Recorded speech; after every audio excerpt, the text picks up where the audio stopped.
ప్రియమైన కుమారుడు దేవుని ద్వారా భవిష్యత్తును సూచించే కలలు కన్నాడు. ఈ కలల కారణంగా అన్నల ఈర్ష్యకు గురై వారికి వ్యతిరేకంగా బానిసగా ఐగుప్తుకు అమ్మివేయబడ్డాడు. బానిసత్వం నిరాధారమైన నిందతో చెరసాల శిక్ష అనుభవించినప్పటికీ దేవునిపై నమ్మకం కోల్పోలేదు. దేవుని జ్ఞానంతో ఫరో కలను వివరించి రాబోయే భయంకరమైన కరువును ఎదుర్కోవడానికి ఉపాయం చెప్పాడు. ఫలితంగా ఐగుప్తుదేశ ప్రధానమంత్రిగా నియమించబడ్డాడు. అతనే యోసేపు. విశ్వాసం, ఓర్పు, క్షమ మరియు అద్భుతమైన దైవ ప్రణాళికకు యోసేపు జీవితమే గొప్ప ఉదాహరణ. యోసేపు జీవితం నుండి మనం నేర్చుకోవలసిన ముఖ్యమైన పాఠాలను ఈ వీడియోలో చూద్దాం. మనమడైన యాకోబు తన కుటుంబంతో సహా దేవుడు వాగ్దానం చేసిన కనాను దేశంలో స్థిరపడ్డాడు. యోసేపు 17 తన సహోదరులతో కూడా మందనమేపుచుండెను. అప్పుడు యోసేపు తన సహోదరుల చెడుతనమును గూర్చిన సమాచారము వారి తండ్రి యొద్దకు తెచ్చుచుండెను. యాకోబుకు వృద్ధాప్యంలో కలిగిన కుమారుడు యోసేపు. అందుకే ఆయన అతన్ని అపారమైన ప్రేమతో పెంచాడు. ఆ ప్రత్యేకమైన ప్రేమకు చిహ్నంగా యోసేపుకు విచిత్రమైన నిలువుటంగీ కుట్టించాడు. అతని సహోదరులు తమ తండ్రి అతన్ని తమ అందరికంటే ఎక్కువగా ప్రేమించుట చూచినప్పుడు వారు అతని మీద పగబట్టి అతన్ని క్షేమ సమాచారమైనను అడుగులేకపోయిరి. యోసేపు ఒకరోజు ఒక కల కన్నాడు. దాని గురించి తన అన్నదమ్ములతో ఇలా చెప్పాడు: నేను కన్న ఈ కలను దయచేసి వినండి. మనమంతా చేలో పనలు కడుతుండగా నా పన లేచి నిలబడింది. మీ పనలు నా పన చుట్టూ చుట్టుకొని నాకు సాష్టాంగపడ్డాయి. అందుకతని సహోదరులు, నీవు నిశ్చయముగా మమ్ము నేలెదవా, మామీద నీవు అధికారి వగుదువా అని అతనితో చెప్పి అతని కలలను బట్టియు అతని మాటలను బట్టియు అతని మీద మరింత పగబట్టిరి. కొన్ని రోజుల తరువాత యోసేపు మరో కల కన్నాడు. నేను ఇంకొక కల కన్నాను. అందులో సూర్యుడు, చంద్రుడు మరియు 11 నక్షత్రాలు నాకు సాష్టాంగపడ్డాయి అని చెప్పాడు. ఈసారి తండ్రి యాకోబు కూడా అతన్ని గద్దించాడు. నీవు కన్న ఈ కల ఏమిటి? నేను, నీ తల్లి, నీ సహోదరులు నీకు సాష్టాంగపడతామా? అయినప్పటికీ అన్నదమ్ములు యోసేపుపై అసూయపడినా తండ్రి యాకోబు మాత్రం ఆ మాటలను మనస్సులో ఉంచుకున్నాడు. ఒకరోజు అన్నదమ్ములు తమ తండ్రి మందను మేపడానికి షెకెముకు వెళ్లారు. వారి క్షేమం తెలుసుకోవడానికి యాకోబు యోసేపును వారి వద్దకు పంపాడు. యోసేపు వారిని వెతుక్కుంటూ దోతాను అనే ప్రాంతంలో కనుగొన్నాడు. యోసేపు దూరంగా వస్తుండగానే అన్నదమ్ములు అతన్ని చూసి, ఇదిగో ఈ కలలు కనువాడు వస్తున్నాడు. వీడిని చంపి గుంటలో పారవేసి ఒక దుష్టమృగం తినివేసిందని చెప్పుదాం. అప్పుడు వీడి కలలేమవుతాయో చూద్దాం అని కుట్ర పన్నారు. పెద్ద అన్న రూబేను మాత్రం రక్తపాతం జరగకుండా ఉండాలని, రక్తము చిందించకండి, అతనికి హాని చేయకుండా ఈ అడవిలోని గుంటలో పడద్రోయండి అని సలహా ఇచ్చాడు. అతను యోసేపును రక్షించి తండ్రికి అప్పగించాలని రహస్యంగా అనుకున్నాడు. యోసేపు దగ్గరకు రాగానే అన్నదమ్ములు అతని విచిత్రమైన నిలువుటంగీని లాగివేసి అతన్ని పట్టుకుని నీళ్లు లేని గుంటలో పడద్రోశారు. ఆ తరువాత వారు భోజనం చేయడానికి కూర్చున్నారు. ఆ సమయంలో గుగ్గిలము, మస్తకీ మోసుకుని ఐగుప్తుకు వెళుతున్న ఇష్మాయేలీయులైన మార్గస్థులు అటుగా వెళ్లటం చూశారు. అప్పుడు యూదా లేచి, మన సొంత సహోదరుణ్ణి చంపడం, అతని మరణాన్ని దాచిపెట్టడం వల్ల ఏమి ప్రయోజనం? రండి, ఈ ఇష్మాయేలీయులకు అమ్మివేద్దాం అని చెప్పాడు. అన్నదమ్ములు సమ్మతించి యోసేపును గుంటలో నుండి తీసి 20 తులముల వెండికి వర్తకులకు అమ్మివేశారు. ఆ వర్తకులు యోసేపును ఐగుప్తు దేశానికి తీసుకుపోయారు. రూబేను తిరిగి గుంట దగ్గరకు వచ్చి యోసేపు లేకపోవడం చూసి దుఃఖంతో తన బట్టలు చింపుకున్నాడు. మిగిలిన అన్నదమ్ములు యోసేపు అంగీని తీసుకున్నారు. ఒక మేకపిల్లను చంపి ఆ అంగీని దాని రక్తంలో పూర్తిగా ముంచి తండ్రి వద్దకు పంపారు.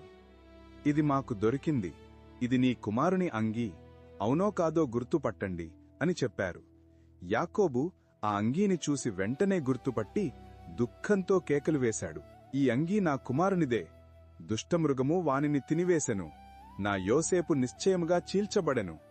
యాకోబు తన బట్టలు చింపుకుని గోనెపట్ట కట్టుకుని అనేక రోజులు తన కుమారుని నిమిత్తం ఏడ్చాడు. అతని కుమారులు, కుమార్తెలు ఎంత ఓదార్చినా అతడు ఓదార్పు పొందక, నేను అంగలార్చుతూ నా కుమారుని యొద్దకు మృతుల లోకమునకు వెళ్తాను అన్నాడు.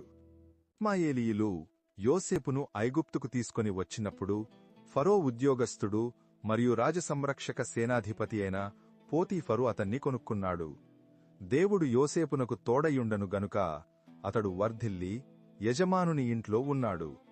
యోసేపు చేసినదంతా సఫలమవ్వడం పోతీఫరు చూసి అతనిపై కటాక్షముంచి తన ఇంటికి విచారణకర్తగా నియమించి తన ఆస్తిపాస్తులన్నిటినీ అతని చేతికి అప్పగించాడు. యోసేపు నిమిత్తం దేవుడు పోతీఫరు ఇంటిని మరియు పొలమును ఆశీర్వదించాడు. పోతీఫరు ఆహారం తప్ప దేని గురించి పట్టించుకోలేదు. యోసేపు రూపవంతుడును సుందరుడునై ఉండెను. కొంతకాలం తరువాత పోతీఫరు భార్య యోసేపును తప్పు చేయమని అడిగింది. యోసేపు అందుకు ఒప్పుకోకుండా నేను దేవునికి విరోధంగా పాపం కట్టుకోలేను అని చెప్పి నిరాకరించాడు. ఆమె ప్రతిరోజూ వేధించినా యోసేపు లొంగలేదు. ఒకరోజు ఆమె అతని వస్త్రాన్ని బలవంతంగా పట్టుకోగా యోసేపు ఆ వస్త్రాన్ని అక్కడే వదిలిపెట్టి వేగంగా పారిపోయాడు. దానితో కోపం తెచ్చుకున్న ఆమె యోసేపుపై అబద్ధాలు చెప్పి దొరికిన వస్త్రాన్ని భర్తకు చూపించింది. యోసేపు నిరపరాధి అయినా పోతీఫరు ఆగ్రహించి అతన్ని వెంటనే చెరసాలలో వేయించాడు. అయితే దేవుడు యోసేపునకు తోడయుండి అతని యందు కనికరపడి చెరసాల అధిపతికి అతనిపై కటాక్షము కలుగునట్లు చేశాడు. అధిపతి ఖైదీలందరినీ యోసేపు చేతికి అప్పగించాడు. దేవుడు అతనికి తోడుగా ఉండుట వలన యోసేపు చేసేదంతా సఫలమగునట్లు జరిగింది. ఐగుప్తు రాజు ఫరో యొక్క ముఖ్య ఉద్యోగస్తులైన పానదాయకుల అధిపతి మరియు భక్షకారుల అధిపతి తమ ప్రభువు ఎడల తప్పు చేయటం వలన ఫరో వారిపై కోపపడి వారిని యోసేపు బంధింపబడిన చెరసాలలో ఉంచాడు. రాజసంరక్షక సేనాధిపతి ఆ ఇద్దరు అధికారులను యోసేపు వశం చేయగా యోసేపు వారికి ఉపచారము చేసెను. చెరసాలలో ఉన్న ఆ ఇద్దరు అధికారులు ఒకే రాత్రి వేరువేరు భావాల కలలు కన్నారు. తెల్లవారిన తర్వాత యోసేపు వారిని చూడగా వారు చింతాక్రాంతులై ఉన్నారు. కలల భావము చెప్పగలవారు లేకపోవటం వారి ఆందోళనకు కారణం. యోసేపు వారిని చూచి, భావములు చెప్పుట దేవుని అధీనమే కదా, మీరు దయచేసి ఆ కలలు నాకు వివరించి చెప్పుడి అని అన్నాడు. పానదాయకుల అధిపతి కల, ద్రాక్షావల్లికి 3 తీగలు ఉండటం, అది చిగురించి పండి ద్రాక్షాఫలములు అవ్వడం, తాను వాటిని పిండి ఫరో గిన్నెలో పోసి అతనికి ఇవ్వడం. ఆ 3 తీగలు 3 దినములు, ఇంకా 3 దినములలోగా ఫరో నీ ఉద్యోగము నీకు మరలా ఇప్పించి పానదాయకుడవుగా నిన్ను నియమిస్తాడు. యోసేపు తనకు క్షేమము కలిగినప్పుడు తన్ను జ్ఞాపకము చేసుకుని ఫరోతో మాట్లాడి తన్ను చెరసాల నుండి బయటికి రప్పించమని పానదాయకుడిని వేడుకున్నాడు. తెల్లని పిండి వంటలు గల 3 గంపలు తన తలమీద ఉండటం, మీది గంపలో ఫరో నిమిత్తము పిండి వంటలు ఉండగా పక్షులు వాటిని తినుచుండటం, ఆ 3 గంపలు 3 దినములు, ఇంకా 3 దినములలోగా ఫరో నీ మీద నుండి నీ తలను పైకెత్తి మ్రాణుమీద నిన్ను వ్రేలాడదీయించును, అప్పుడు పక్షులు నీ మాంసమును తింటాయి. 3వ దినము ఫరో జన్మదినము. ఆ రోజు ఫరో తన సేవకులందరికి విందు ఏర్పాటు చేసి వారి నడుమ పానదాయకుల అధిపతి తలను, భక్ష్యకారుల అధిపతి తలను పైకెత్తాడు. పానదాయకుల అధిపతికి ఉద్యోగము మరల ఇవ్వబడింది.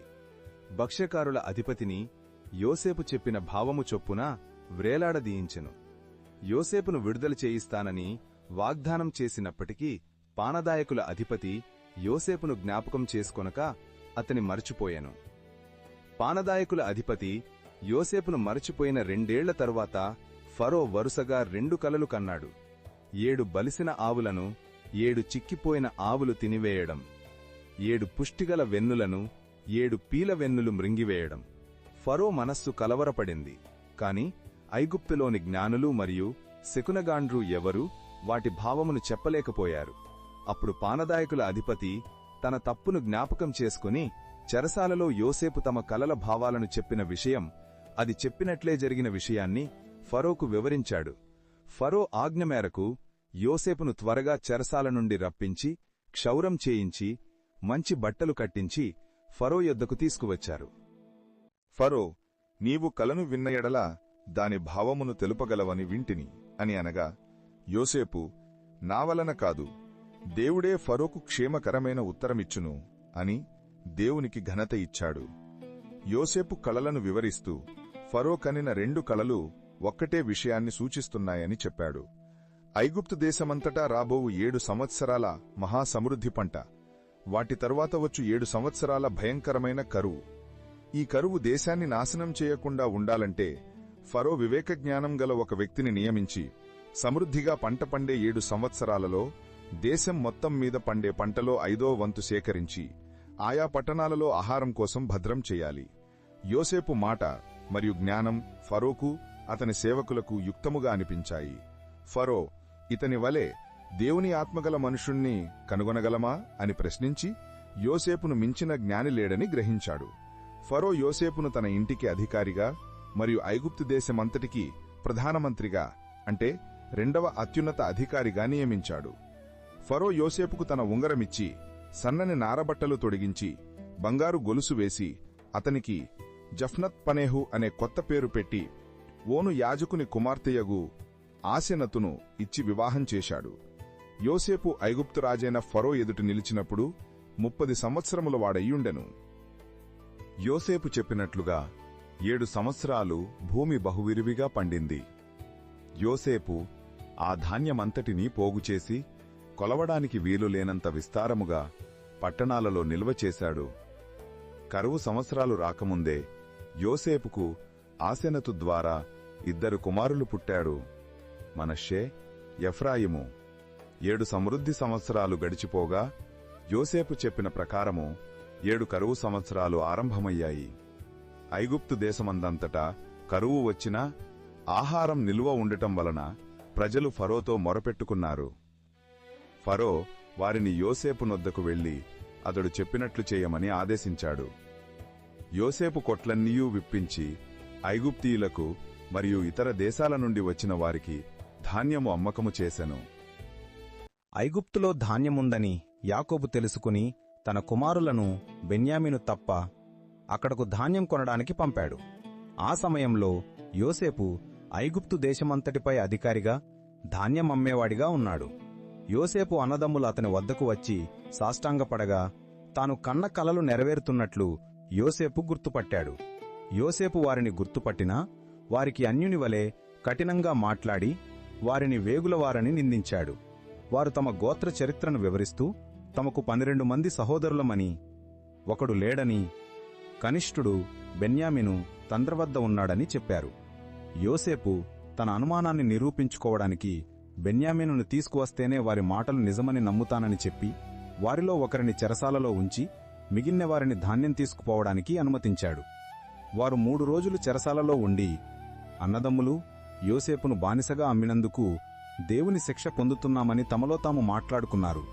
యోసేపు వారి మాటలు విని కన్నీళ్లు పెట్టుకుని షెమ్యోనును బంధించి మిగతా వారికి ఆహారమిచ్చి పంపాడు. అన్నలు ధాన్యం కొనుగోలు చేసిన డబ్బును యోసేపు వారి గోనలలో తిరిగి పెట్టించాడు.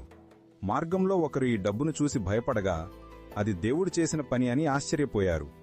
కనానుకు తిరిగి వచ్చిన అన్నలు జరిగినదంతా తమ తండ్రి యాకోబుకు చెప్పారు. యోసేపు లేడు, ఇప్పుడు షిమ్యోను బందీ అయ్యాడు, బెన్యామీనును కూడా పంపమంటున్నారని తెలిసి యాకోబు విపరీతమైన దుఃఖానికి భయానికి లోనయ్యాడు. బెన్యామీనును పంపడానికి నిరాకరించాడు. కరువు తీవ్రంగా ఉన్నందున ఆహారం కోసం ఐగుప్తుకు తిరిగి వెళ్లవలసి వచ్చింది. ఐగుప్తు అధికారి యోసేపు బెన్యామీనును తీసుకువస్తే తప్ప తమ ముఖం చూడనని చెప్పినందున యూదా తన తండ్రి అయిన యాకోబును ఒప్పించాడు. యాకోబు బెన్యామీనును పంపడానికి ఒప్పుకుని అతనికి కానుకలు, మస్తకి, తేనె, సుగంధ ద్రవ్యాలు, పిస్తా, బాదము మరియు రెట్టింపు డబ్బు ఇచ్చి పంపాడు. వారు ఐగుప్తుకు తిరిగి వచ్చి యోసేపు ముందు నిలబడ్డారు. యోసేపు వారిని తన ఇంటికి తీసుకువెళ్లి వారితో మధ్యాహ్నం భోజనం చేయాలని చెప్పించాడు. తమ గోనెలలో తిరిగి ఉంచబడిన డబ్బు కారణంగా వారు భయపడ్డారు. యోసేపు గృహనిర్వాహకుడు వారిని ఓదార్చి ఆ డబ్బును దేవుడే ఇచ్చాడని చెప్పి షిమ్యోనును వారికి అప్పగించాడు.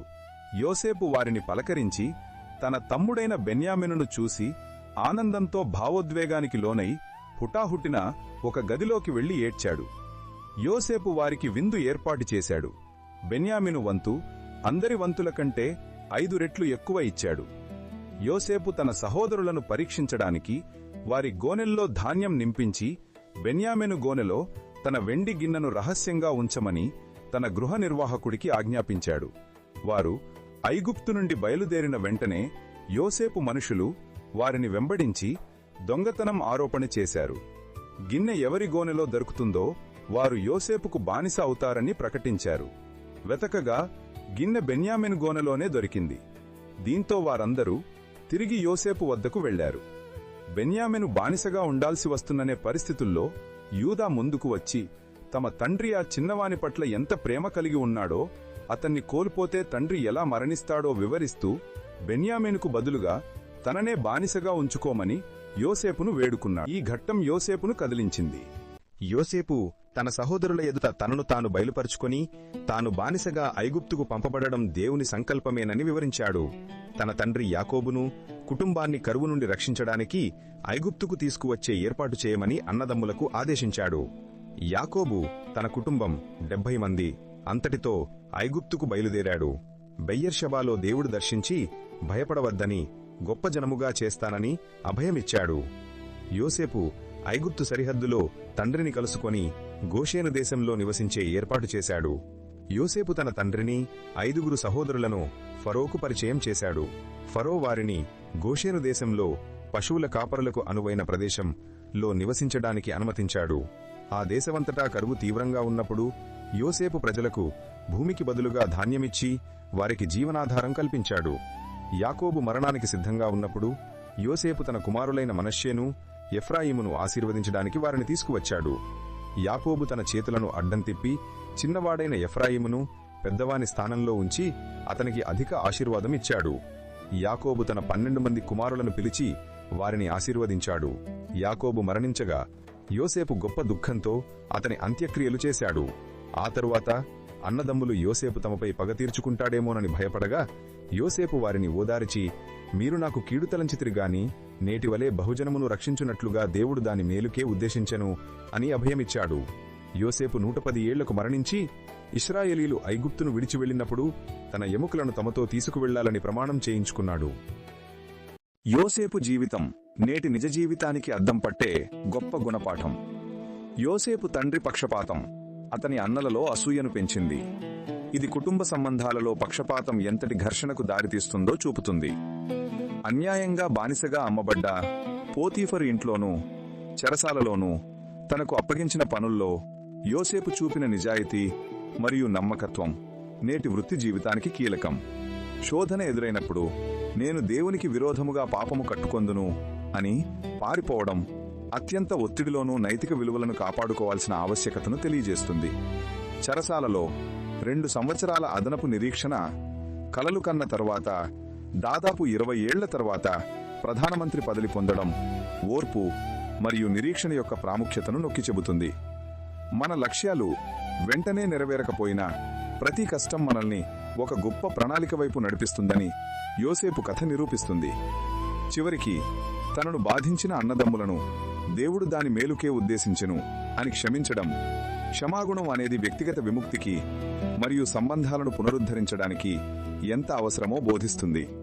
తద్వారా యోసేపు జీవితం విశ్వాసం, నీతి, ఓర్పు మరియు క్షమ అనే 4 బలమైన స్తంభాలపై నిలబడి ఏ కష్టమైనా దైవ సంకల్పాన్ని ఆపలేదని నిరూపించింది. ఇది ప్రతి ఒక్కరూ తమ కష్ట సమయాల్లో నమ్మకాన్ని కోల్పోకుండా ఉండటానికి స్ఫూర్తినిచ్చే చిరస్మరణీయమైన జీవన ప్రయాణం.